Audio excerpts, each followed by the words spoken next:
l'aube du XVIIe siècle. Un monde encore hanté par les ombres de l'Antiquité et les dogmes scolastiques, où la vérité est enfermée dans les lourds volumes d'Aristote et réconciliée de force avec la foi chrétienne. C'est dans cette pénombre intellectuelle qu'émerge une figure singulière, un homme qui refuse l'héritage incertain. Le Français René Descartes, né le 31 mars 1596, à La Haye en Touraine, issu de la petite noblesse, fils d'un conseiller au Parlement de Bretagne. Cet enfant fragile que son père nommait déjà son petit philosophe, en raison de son appétit insatiable de questions, fut éduqué au prestigieux collège jésuite de la Flèche. Là, il assimila la physique et la philosophie scolastique, tout en développant une aversion pour leur manque de cohérence et leur nature trop spéculative. Ce jeune esprit, déjà en quête de certitude absolue, obtient son diplôme de droit à Poitiers en 1616, mais ne se destine pas à la carrière académique. Il choisit plutôt de s'immerger dans le grand livre du monde, embrassant une parenthèse militaire, servant d'abord en Hollande, puis dans l'armée du duc Maximilien Ier de Bavière, tandis qu'éclate la guerre de 30 ans. Mais le vrai champ de bataille de Descartes se trouve ailleurs, dans le secret de sa propre conscience.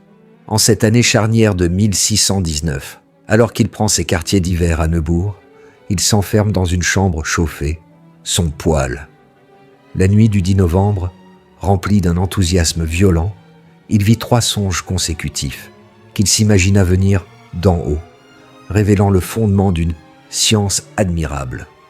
La légende raconte qu'allongé, il aurait fixé le plafond plâtré et fissuré, imaginant alors un système de coordonnées décrivant lignes et figures par des nombres arithmétiques, donnant ainsi naissance à la géométrie analytique. C'est le moment décisif où il conçoit sa méthode universelle, aspirant à étendre la certitude mathématique à l'ensemble du savoir, pour fonder la Mathesis Universalis. Cette révélation l'engagea sur la voie d'un pèlerinage à Lorette, et surtout sur le chemin de la vérité, nécessitant désormais de bien conduire sa raison. Loin des tumultes de la cour et des querelles académiques, Descartes choisit la voie de l'ombre. Il adopte la devise « Heureux qui a vécu caché, préférant, disait-il, avancer masqué ». La solitude, il la trouve dans les Provinces-Unies, où il s'installe définitivement en 1629. Amsterdam, le quartier des bouchers, devient le théâtre silencieux de ses travaux, lui permettant d'effectuer de nombreuses dissections et d'étudier le vivant comme une mécanique. Mais cette quête, éminemment moderne, se heurte au poids de l'autorité religieuse. En novembre 1633, une nouvelle terrible parvient jusqu'à lui. Galilée, célèbre défenseur de l'héliocentrisme copernicien, a été condamné par le Saint-Office. Descartes, qui s'était lui-même rallié au système copernicien et avait rédigé le traité du monde et de la lumière défendant l'héliocentrisme, comprend le danger. Par prudence, il renonce à publier cette œuvre majeure.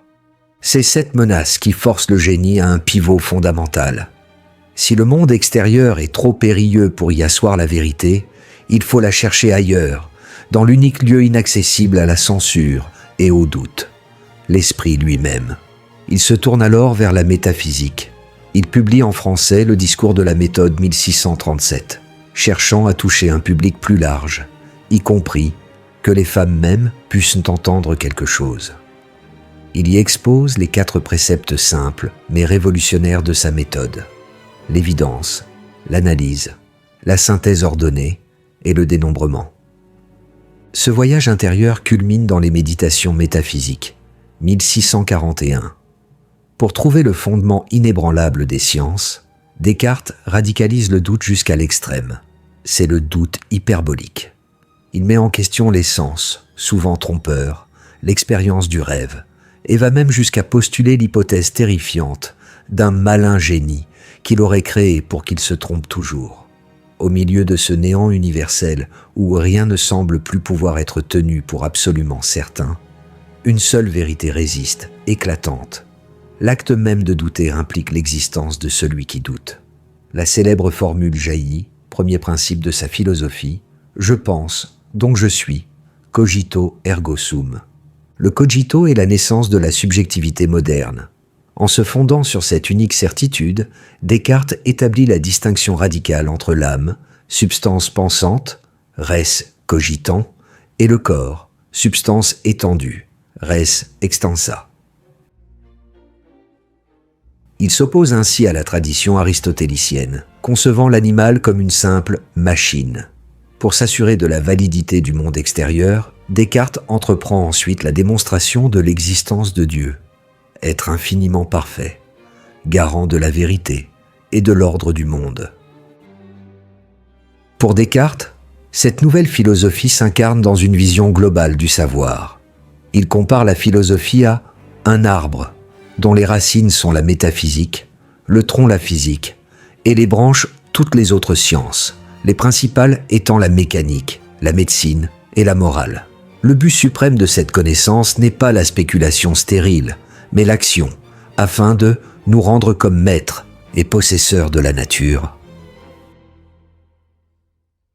Les dernières années de sa vie sont marquées par une correspondance éclairée avec la princesse Élisabeth de Bohême, puis par une invitation funeste à Stockholm en septembre 1649, auprès de la reine Christine de Suède. Ce rationaliste, habitué à la tiédeur des poils hollandais, est contraint par la jeune reine à des entretiens matinaux avant 5 heures, dans le froid mordant de la Suède, un climat rigoureux et un horaire inhabituel qui eurent raison de sa santé. René Descartes meurt le 11 février 1650. Si la cause officielle fut la pneumonie, la rumeur tenace d'un empoisonnement à l'arsenic persista pendant des siècles, alimentée par la controverse que son influence suscitait auprès de la reine catholique. Bien que les analyses médico-légales de 2020 aient écarté la thèse de l'arsenic, sa dépouille, elle, n'a jamais trouvé la paix. Ses ossements furent exhumés, transférés en France, l'index droit prélevé par l'ambassadeur pour avoir servi d'instrument aux écrits universels, son crâne présumé volé et son corps baladé à travers les siècles. Aujourd'hui, après tant de péripéties, il repose à l'église Saint-Germain-des-Prés, à Paris, ironiquement coincé entre 2 autres pierres tombales. Pourtant, malgré ses pérégrinations posthumes, l'influence de Descartes demeure inébranlable. Sa philosophie a fait de l'homme le point de départ de la connaissance, mais lui a aussi légué la plus grande des énigmes modernes, le problème corps-esprit, la relation inexplicable entre la substance pensante et la matière étendue. Plus encore, l'injonction cartésienne à se faire maître et possesseur de la nature est aujourd'hui revisitée comme l'une des racines historiques du paradigme technocratique et de la crise écologique contemporaine, une mentalité d'exploitant qui a poussé l'homme vers l'illusion d'une disponibilité infinie des ressources. Ainsi, le cavalier français partit un jour de si bon pas. Celui qui cherchait la certitude absolue dans la géométrie et le doute radical a non seulement révolutionné notre manière de penser, mais a défini le projet même de la modernité, l'affirmation du sujet face au monde. Un héritage grandiose, complexe et controversé, qui nous force encore et toujours à poser la question fondamentale, celle qui a tout déclenché en cette nuit glaciale de 1619.